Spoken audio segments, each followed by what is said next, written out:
شیر اور خرگوش ایک گھنے جنگل میں ایک شیر رہا کرتا تھا۔ وہ تمام جنگل کا بادشاہ تھا، لیکن وہ بادشاہ جیسے پیش نہیں آتا تھا۔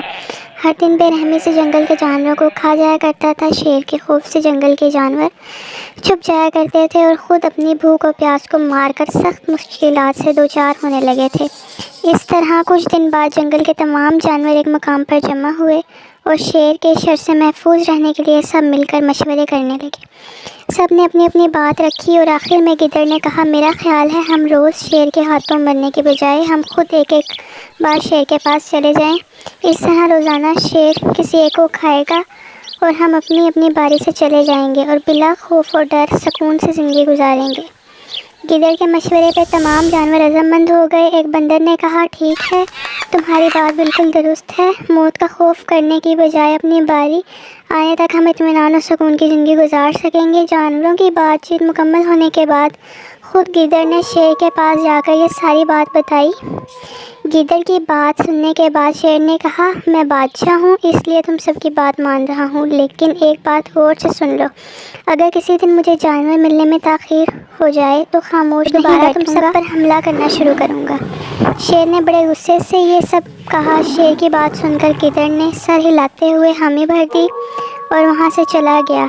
اس دن کے بعد ایک ایک جانور بلا ناغہ اپنی باری کے مطابق شیر کے پاس جانے لگا اور شیر سکون سے اپنے پاس آنے والے جانوروں کو مار کر اپنی بھوک مٹانے لگا۔ یہ معمول ایسے ہی چل رہا تھا۔ ایک دن شیر کے پاس جانے کی باری ایک خرگوش کی آئی۔ وہ خرگوش بہت ہی ہوشیار تھا، اسے شیر کے پاس جانا منظور نہیں تھا اور اس نے اپنے ساتھی جانور کو بے رحمی سے مارنے والے شیر کو سبق سکھانے کی ٹھان لی اور ایک اچھی تدبیر نکال لی کہ آہستہ آہستہ شیر کی گفا کے پاس پہنچ گیا۔ تاخیر ہو جانے سے شیر کافی غصے میں تھا اور خرگوش کو دیکھ کر غصے میں کہنے لگا، میں نے تم سب کو پہلے ہی کہہ دیا تھا کہ دیر ہو جائے تو میں خاموش نہیں بیٹھوں گا۔ تم نے وعدہ خلافی کی ہے، اس لیے میں جنگل میں جا کر من چاہے جانور کا شکار کروں گا اور اسے کھا جاؤں گا۔ تب خرگوش نے کہا، شیر سے بادشاہ سلامت مجھے معاف کر دیجئے، غلطی ہو گئی ہے اور اس کا ایک واجب سبب ہے، اطمینان رکھیے، میں بیان کرتا ہوں، آپ سنیے اور اس کے بعد آپ مجھے کھا جائیے گا۔ شیر پھر غصے میں بولا، وہ کیا بات ہے، جلدی بتاؤ۔ خرگوش نے کہا، بادشاہ سلامت میں آپ کے پاس آ رہا تھا اور راستے میں مجھے ایک شیر مل گیا۔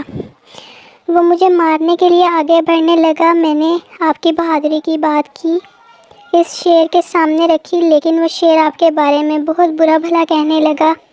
یہ سن کر میں نے غصے سے کہا، تم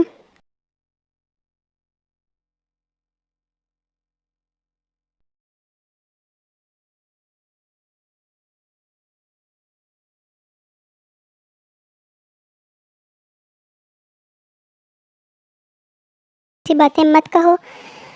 یہ سن کر وہ شیر مجھ پر حملہ کرنے کے لیے تیار ہو گیا۔ میں نے کہا کہ اگر تم مجھے مارو گے تو ہمارے بادشاہ تمہیں ہرگز نہیں بخشیں گے۔ تب اس شیر نے کہا، تمہارا بادشاہ میرا کیا کر لے گا؟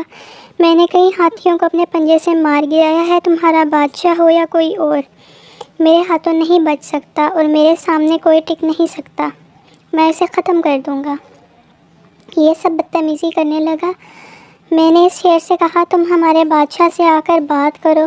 تب اس نے فخر سے کہا، میں کیوں آؤں تمہارے بادشاہ کے پاس، اگر اس میں دم ہے تو وہ خود آئے۔ یہ کہہ کر مجھے دبانے لگا، اس لیے بادشاہ سلامت آنے میں تاخیر ہوئی۔ یہ سنتے ہی شیر غصے سے کہنے لگا، چلو ابھی چلتے ہیں اسے ختم کرنے۔ یہ سنتے ہی خرگوش شیر کو جنگل میں موجود ایک کنویں کے پاس لے گیا۔ بادشاہ اس کے اندر دیکھنے لگا۔ خرگوش نے کہا، وہ وہاں بے صبری سے آپ کا انتظار کر رہا ہے، آپ اسے اچھا سبق سکھائیں۔